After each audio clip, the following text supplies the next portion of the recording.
everyone. Welcome to Move Well, Live Well. We get a number of people that are coming in here with issues regarding their low back. And what's going on with these folks is they're experiencing low back pain that comes on after walking for a period of time or running after a period of time. And what we're finding with these folks is they have low back pain because their glutes aren't firing correctly. Either one or both of their glute muscles aren't firing correctly, and their low back is compensating for it. So in this video, I'm going to show you one great exercise you can do at home, really easy to do, that you can help fire up those glutes, so that way the low back pain while you're running or walking after a certain period of time goes away. Anyway, join me, shall you? So what's happening with these folks is after a period of walking or running, that's what's happening is their low back starts to fire up and they're like, oh, what's going on here? It's sore, it's tight, what's happening? And let's face it, we sit way too much. And since we sit way too much, the biggest movers or biggest muscles in our body, the glutes, aren't firing. They're just asleep. We got this glute amnesia going on. And so how do we fire those up? How do we get them to work again so that way our low back isn't getting beat up when we run or walk? Well, there's a great exercise. It's called frog glute bridges. And it's a simple exercise you can do at home. Check this out. So what you do, you get in what we call the kind of like the butterfly position here, like this. You get in a butterfly position like this, and then I'll go sideways here so you can kind of see what I'm doing. So you go in a butterfly position here with your knees outward like this. And some people, depending on your mobility, you might have more or less range of motion here. So you go on your back, you're supine on your back just like this, and then you go into a glute bridge. I usually try to tell folks to flatten out their back. So you can kind of see here underneath me, I got this space under my back. You're gonna flatten that out. So you're gonna push your back, low back, into your hand, smashing into it just like that. And it's a posterior pelvic tilt. So you're flattening out your back, just like that. And then you go into a bridge, just like that. And now you're not trying to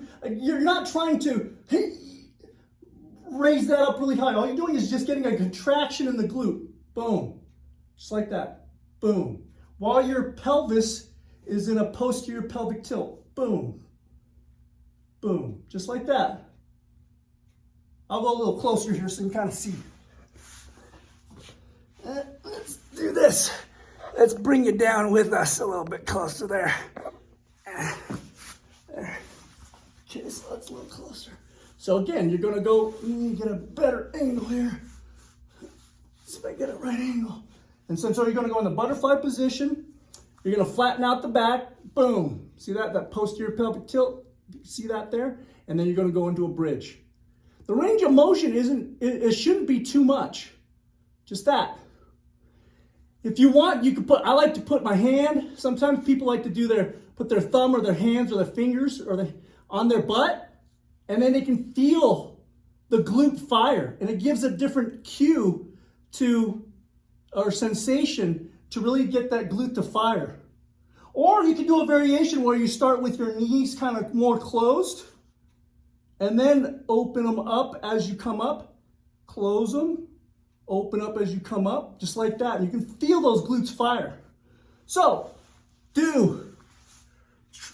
start out with maybe 10 to 12 reps. Some of these folks, their glutes just are so tired and don't fire anymore. It's gonna be kind of difficult for them to start firing again. So start off with like 10 reps. One set, 10 reps, 10 to 15 reps, work up to 2, and then get up to 3 sets of 15. But do this before your activity. Do this before you go for a walk. Do this before you go for a run. And everybody's going to have different varying levels. Sometimes we have athletes that have this issue that walk and run on a regular basis. Some people, they don't do much exercise at all, if any. And so they may have to start out with just one set of 10 to start. And then as you get more and more proficient, you can add weight to your hip. So you can put a med ball, get yourself a handy dandy med ball right here. You can put it right here, just above your pelvis, just below your belly button, right there. And then boom, just like that. You can add more and more weight. And again, the range of motion is not high. You're not trying to come up and then, because now you're hyperextending that low back. You don't want to do that. You want to just feel the glutes in there. You can put your hand on your butt, put your hands on your butt. That way you can feel a little bit better. But work at it. And sometimes you may have to change the angle of your legs.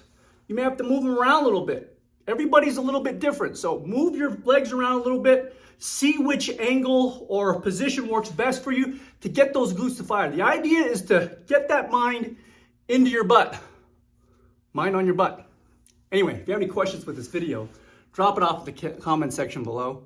We thank you for watching. We appreciate it. If you're new here, hit subscribe. And when you hit subscribe, make sure you hit that bell notification button because that'll keep you in the loop with subsequent videos coming here in the near future. And that way you can continue to move well, live well. Also, I know you know folks who, they go for a walk or go for a little light jog or run and into it, or hike, and then their low back starts feeling it. Share this with them. Sharing is caring. I'll bet you, like I said, we sit way too much and those glutes, their activities start to decrease and boom, now you don't have the proper functioning glutes and then your low back compensates for it though. Share this with them. Sharing is caring. Thank you for watching. We appreciate it. We'll see you next time. Take care. Bye-bye.